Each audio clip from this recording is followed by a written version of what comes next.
ఉన్న బంగారాన్ని విడిపించి ఆ రోజు ఆన్లైన్ రేటుకే మేము కొంటాం. Sharma gold company. నమస్తే, వెల్కమ్ టు సుమన్ టీవీ. నేను విష్ణు. ప్రస్తుతంతో పాటు ఫినాన్స్ ప్రొఫెషనల్ గిరిబాబు గారు ఉన్నారు. వారితో మాట్లాడదాం. సార్ నమస్కారం గిరిబాబు గారు. నమస్తే సార్. సార్ గిరిబాబు గారు, ఇప్పుడున్న యంగర్ జనరేషన్ వాళ్ళు విపరీతంగా ఖర్చులు పెట్టేస్తున్నారు. నెలకి ఒక 40,000 రూపాయలు 50,000 రూపాయలు జీతం వస్తే వచ్చింది వచ్చినట్టు దుబారా చేసేస్తున్నారు. అంటే వచ్చిన దాంట్లో ఎంతో కొంత దాచిపెట్టుకోవడమో లేదంటే ఏదైనా ఇన్వెస్ట్మెంట్స్ చేసుకోవడమో అనే ఆలోచన కూడా ఎవరూ చేయట్లేదు. మరి ఇవాల్టి రోజు వచ్చింది వచ్చినట్లు ఖర్చు పెట్టేసుకుంటే మరి రేపటి పరిస్థితి ఏంటి బాబు ఇలా ఖర్చు పెడుతున్నారు అని ఒక మాట అడిగితే మరి ఇప్పటిదాకా ఇంకెప్పుడు జీవితాన్ని అనుభవిస్తాము? ఈ రోజే జీవితాన్ని అనుభవించాలంటే ఏదో జీవితాన్ని పెద్ద చదివేసిన మనుషుల్లా చాలా పెద్ద మనుషుల్లా మాట్లాడుతుంటారు కదా. మరి ఇవాళన్న రోజు పొదుపు చేసుకోకపోతే రేపన్న రోజు జీవితం ఏ విధంగా దుర్భరంగా తయారవుతుందంటారు? చాలా కరెక్ట్ అండి. రీసెంట్గా గవర్నమెంట్ ఆఫ్ ఇండియా ఒక స్టాటిస్టిక్స్ రిలీజ్ చేసింది. ఆ స్టాటిస్టిక్స్ ప్రకారంగా ఇండియాలో సేవింగ్స్ రేటు డ్రాస్టికల్గా డౌన్ అవుతున్నాయి. ఒకనొకప్పుడు ఇండియా సేవింగ్స్ రేట్ ప్రపంచంలోనే టాప్ రేట్లో ఉండేది. మోర్ దెన్ 26% ఉండేది. ఆ 26% కాస్త ఇప్పుడు డ్రాస్టికల్గా ఫాలో అవుతుంది. Recent statistics it is less than 15%. ఈ సేవింగ్స్ రేట్ తగ్గిపోవడం అనేది మనకు చాలా అవరోధాలను సృష్టిస్తుంది. అంటే ఒక వ్యక్తిగతంగా ఒక వ్యక్తికే కాదు, ఇది దేశానికి కూడా ఇంపాక్ట్ అవుతుంది. ఇప్పుడు ఫర్ ఎగ్జాంపుల్ మీరు అమెరికాలో చూస్తే 60-70 సంవత్సరాల వయసు వాళ్ళు కూడా క్యాబ్ డ్రైవర్గానో లేకపోతే హోటల్స్లోనే పనిచేస్తూ ఉంటారు. వాళ్ళు రేపటి కోసం ఇవాళ పనిచేయాల్సిందే, అది అక్కడ సిచ్యువేషన్. బట్ ఇండియాలో అలా ఉండదు. ఇప్పుడు మీరు ఇండియాలో ఒక స్టాటిస్టిక్స్ తీసుకుంటే ఇవాళ రోజున 100 సంవత్సరాలు దాటి జీవించి ఉన్న వాళ్ళు ఒక 6,000 నుంచి 7,000 మధ్య ఉన్నారు. వీళ్ళందరికీ ఉన్న కామన్ ఫీచర్ ఏంటంటే అందరికీ పెన్షన్ వస్తుంది ఎవ్రీ మంత్. అంటే పెన్షన్ వస్తే వాళ్ళ ఆరోగ్యం కూడా పెరుగుతుంది. కానీ దీనికి ఎగ్జాక్ట్లీ ఆపోజిట్గా ఇప్పుడున్న current millennial group youth behave చేస్తున్నారు. అది ఇంకొక ఎగ్జాంపుల్ చెప్తాను. మనకు కొన్ని సంవత్సరాల క్రితం నానో కార్ అని టాటా వాళ్ళు తీసుకొచ్చారు.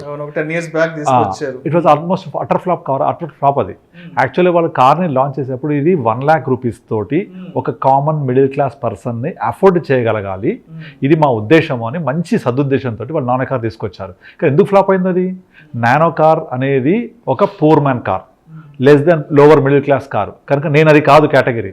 అది కొనుక్కుంటే నేను అలా పోర్ట్రేట్ అవుతాను కనుక నాకు వద్దది కారు. దాంతో నేను కారు కొనగలనా లేదా అఫోర్డబిలిటీ ఏంటి పక్కన పెట్టేసి నానో కారు ఉంటే నా స్టేటస్ తగ్గిపోతుంది, సరిపోతుంది. ₹1,00,000 కార్ అనేది కరెక్ట్ ఇన్స్ట్రుమెంట్ కాదు. నా లైఫ్ కింగ్ సైజ్ ఉండాలి. కింగ్ సైజ్ లైఫ్ లీడ్ చేయాలంటే నాకు సూటబుల్ కార్ అది కాదు. కనుక entire India that car was utter flop. This shows a clear example. మన మారుతున్న మైండ్ సెట్ ఎలా ఉంది, ఇప్పుడున్న మిలీనియల్ గ్రూప్ ఏం చేస్తున్నారని. కానీ రేపు అనేది తప్పకుండా వస్తుంది కదా. మరి రేపు అనేది ఎట్లా బతకాలి, ఎట్లా జీవించాలి అంటే ఆన్సర్ లేదు ఎవరి దగ్గర.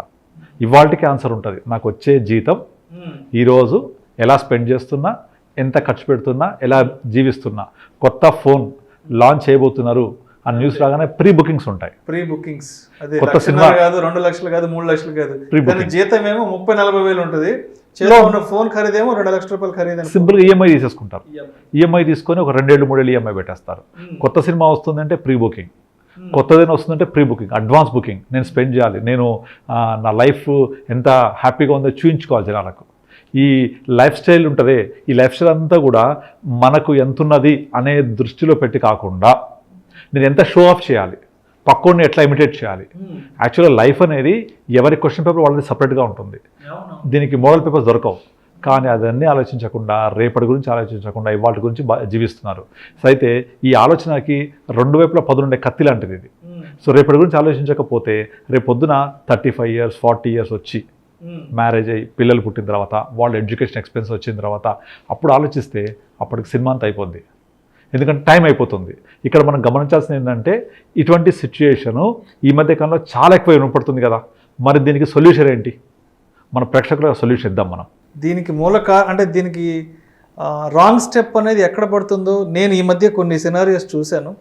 30-40 వేల రూపాయలు జీతం వచ్చి ఆ కుర్రవాడు అనేవాడు లావిష్గా ఖర్చు పెట్టి రోజంతా పబ్బులు, సినిమాలు, అమ్మాయిలు, షికార్లు, వీకెండ్ గోవాలు ఇన్ని చేస్తుంటే కూడా తల్లిదండ్రులు అనేవాళ్ళు ఏమాత్రం బాధ్యత లేకుండా, అరే బాబు నీకు వచ్చే జీతం ఎంత, నీకు ఖర్చులేంది, ఒక రూపాయిని దాచిపెట్టుకుంటున్నావా లేదా అనే మాట తల్లిదండ్రుల నోట్లో నుంచి పొరపాటును కూడా రావట్లేదు.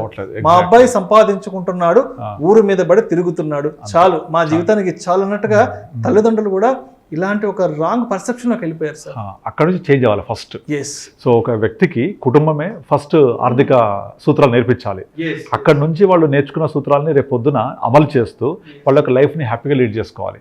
ఒకప్పుడు మన ఉమ్మడి కుటుంబాలు ఎక్కువగా ఉన్నప్పుడు ఏమయ్యేది, ఇంటి పెద్ద కష్టపడుతూ అందరినీ బాగా చూసుకునేవాళ్ళు, ఒకరు కాకపోతే ఒకరు కష్టపడేవాళ్ళు, మిగతా వాళ్ళకి అందరికీ హెల్ప్ అయ్యేది. అది కానీ ఇప్పుడు న్యూక్లియర్ ఫ్యామిలీస్, నేను వైఫ్ పిల్లలు అంతే సార్. రోజులు ఎలా అయిపోయినాయి అంటే ఇంట్లో పిల్లలు ఏ పని చేసినా సరే, ఎంత చెడ్డ పని చేసినా, ఊరి మీద పడి ఎంత దుబారాగా తిరిగినా కూడా తల్లిదండ్రులనే వాళ్ళు ఎక్కడా కూడా రెస్ట్రిక్ట్ చేయట్లేదు.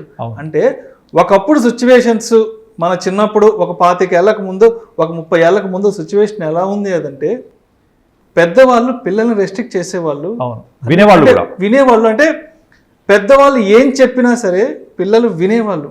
ఇప్పుడు సిచ్యువేషన్ ఎలా అయిపోయిందంటే పిల్లలు ఏం చెప్తే పెద్దవాళ్ళు అది వింటున్నారు. అది వాళ్ళ వ్యక్తిగత జీవితం కానివ్వండి, లేదంటే వైవాహిక జీవితం కానివ్వండి, లేదంటే ఊరి మీద పడి తిరగడం కానివ్వండి, పిల్లలు ఇలా చెప్తే పెద్దలు అలా వింటున్నారు అంతే. సో దానికి మరి సొల్యూషన్ ఏంటి? రేపు అనేది ఖచ్చితంగా వస్తుంది కదా. మరి ఆ రేపనే దానికి రూపం లేదంటారు, బట్ రేపు అనేది డెఫినెట్లీ వస్తుంది. కానీ రేపు అనేది వస్తుంది అనే విషయం మర్చిపోయి స్పెండ్ చేస్తే రేపు భవిష్యత్తు ఏంటి? ఇప్పుడు మీకు స్టాటిస్టిక్స్ చెప్పాను, ఎక్కువ మంది జీవించి ఉన్న వాళ్ళు, అబోవ్ 100 years జీవించిన వాళ్ళు, కామన్ ఫీచర్ ఏంటి? పెన్షన్ రావడమే. సో ఇలాంటి ఒక చిన్న ఆలోచనని వాళ్లకు వాళ్ళ యొక్క ఉద్యోగ దశ, కెరియర్ మొదలైన మొదటి రోజుల్లోనే చిన్న మొక్కలాగా ఉన్నప్పుడే వాళ్ళ యొక్క ఆలోచనని బీజం వేస్తే అది పెరిగి పెద్దదై వాళ్ళ యొక్క ఫ్యూచర్ నీడ్స్ని తీర్చేస్తుంది. దీనికి ఒక సింపుల్ ఫార్ములా, మనకు వచ్చే జీతంలో 80-20గా డివైడ్ చేసుకోండి. 80% is for today, 20% is for tomorrow. ఇది కష్టమేం కాదు, తక్కువేం కాదు. ఈ 80% ఉంది కాబట్టి వాళ్ళ హ్యాపీగా లీడ్ చేస్తుంది లైఫ్. లేదు నేను 80 కాదు 20 కూడా ఖర్చు పెట్టేస్తా, 20 పక్కన పెట్టండి, అప్పు చేసి ఇంకా 100 రూపాయలు ఇన్కమ్ ఉంటే 120 ఖర్చు పెడతా, అంటే అప్పు చేసి, మరి అది తప్పే కదా. అలా అప్పు చేసి తప్పు చేయకుండా ఉన్న ఇన్కంలో 100 రూపాయలు సంపాదిస్తే 80 రూపాయలు ఇవాళ ఖర్చు పెట్టేసుకోండి, నో ప్రాబ్లం అందులో. Because you have to leave.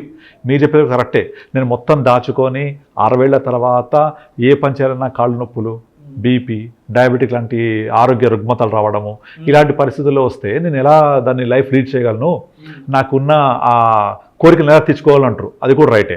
అందుకోసము దాన్ని అవాయిడ్ చేయలేము, ఇవాటిని కాదనలేము. కనుక మీకు వచ్చే ఇన్కంలో 80% for the day spend it, 20% ప్రాపర్గా ఇన్వెస్ట్ చేసుకోండి. ఆ ప్రాపర్గా ఇన్వెస్ట్ చేసుకుంటే ఈ 20% పెరిగి పెద్దదై మళ్ళీ రేపు పొద్దున 100% రిటర్న్స్ ఇవ్వాలి మీకు. అవి ఎందుకు ఇవాళ కనుక 30,000 స్పెండ్ చేస్తే ఒక ఫ్యామిలీ గడిచిపోతుంది 30-40,000. మరి అదే 20 ఏళ్ల తర్వాత మినిమం ఎంత లేదన్నా ఒక 3 times అయితే పెరుగుతుంది కదా. అది అంటే 1,50,000 కావాలి. అంటే ఇవాళ 30,000 సరిపోతే ఒక 20 years తర్వాత మినిమం 1,30,000 4 to 5 times తీసుకుంటాను నేను. మరి అయినప్పుడు మీకు అది ఎవరిస్తారు?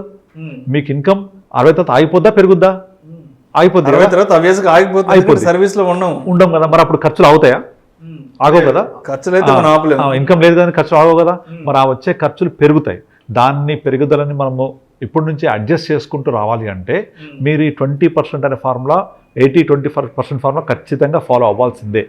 అలా ఫాలో అవుతే ఈ 20% ఇన్వెస్ట్ చేసుకుంటే ప్రాపర్గా ఇన్వెస్ట్ చేస్తే 20% పెరిగి పెద్దదై ఈ ప్రతి 20 రూపాయలు రేపు 150 రూపాయలు అవుతుంది. అది ఆ 150 రూపాయలని మీరు మీ యొక్క మని దశలో ఉపయోగించుకోవడానికి పనికొస్తుంది. కనుక 80-20 ఫార్ములా ఫాలో అవుతే ఇప్పుడు ఇన్కమ్ స్టార్ట్ అయిన మొదటి రోజుల్లోనే నీకు 100 రూపాయలు వచ్చింది, ఓకే నాకు ఈ 20 రూపీస్ నాకు కావు, రేపటికి ఎక్కడ ఇన్వెస్ట్ చేయాలి? ప్రాపర్గా ఇన్వెస్ట్ చేయాలి. ఇన్ఫ్లేషన్ బీటెడ్ రిటర్న్స్లో పెట్టాలి.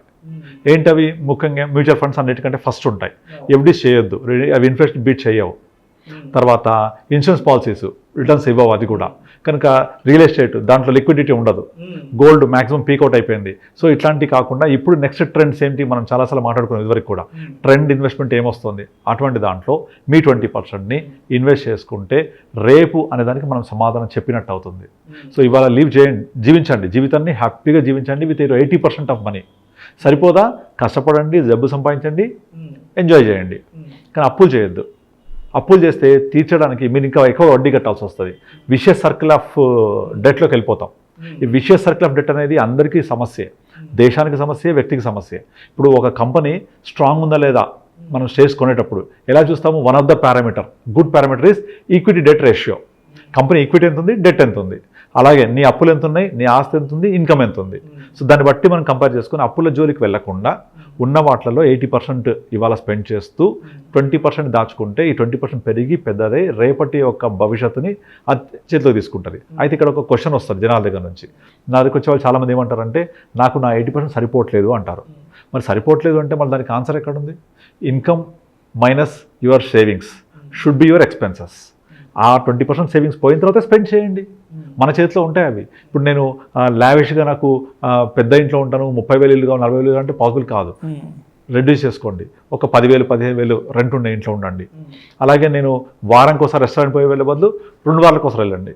సో అలా స్పెండింగ్ చేసేటప్పుడు కంట్రోల్ చేసుకోండి. మిగిలినది సేవింగ్ చేసుకుంటూ 80-20 ఫార్ములా ఫాలో అవుతే మీరు చెప్పిన ఇప్పుడు సమస్యలన్నిటికీ కూడా మనము రేపు సమాధానం చెప్పవచ్చు. దీనికి ఫస్ట్ లెసన్స్ ఎవరు? పేరెంట్సే. ఆ పేరెంట్స్ నేర్పిస్తున్నారు పిల్లలకు, చెప్తూ ఉండాలి. మీకు వచ్చే జీతంలో మీకు ఉద్యోగం రాగానే ఇలా స్టార్ట్ చేయండి.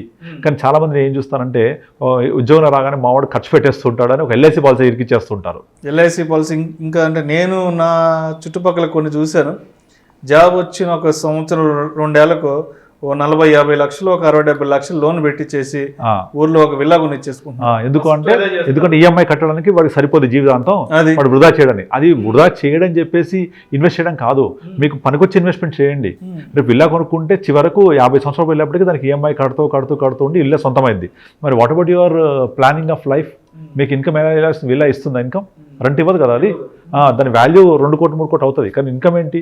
సో మీరు ఇన్వెస్ట్ చేసేప్పుడు you should think about 360 degrees. Liquidity ఉండాలి, రిటర్న్స్ రావాలి, సేఫ్టీ ఉండాలి. సో ఇవన్నీ దృష్టిలో పెట్టుకొని లాక్-ఇన్ లేకుండా చూసుకోవాలి. లాక్-ఇన్ అంటే insurance policy is only for insurance purpose, not for investment. Real estate అంటే ఇల్లు అనేది ఒక ఉండడానికి మాత్రమే, ఇన్వెస్ట్మెంట్ కాదు. ఎప్పుడు కూడా ఉండడానికి డెఫినెట్లీ కొనుక్కోవాలి ఒక ఇల్లు. కానీ ఇల్లు మీద ఇన్వెస్ట్ చేసి నేను డబ్బులు తీసుకుంటా అంటే ఇప్పుడున్న వాల్యుయేషన్స్లో కుదరదు అది. బికాజ్ వాల్యూ ఏమో, ఇంటి వాల్యూ ఏమో 2 కోట్లు ఉంటుంది, కిరాయి 30,000 కూడా రాదు. ఆ 2 కోట్ల ఇల్లుని ఈఎంఐ కడుతూ పోతూ ఉంటే, ఈరోజు చూడండి హైదరాబాద్లో ఎక్కడైనా ఒక 1 కోటి రూపాయలు లేకపోతే ఫ్లాట్ దొరుకుద్దా? ఫ్లాట్ అనేది కష్టం, చాలా కష్టం. మరి ఆ 1 కోటి రూపాయల ఫ్లాట్ కట్టాలి అంటే మీకు వచ్చే జీతం 1,00,000 రూపాయల జీతంతో ఎప్పుడుగా జరగాలి అది.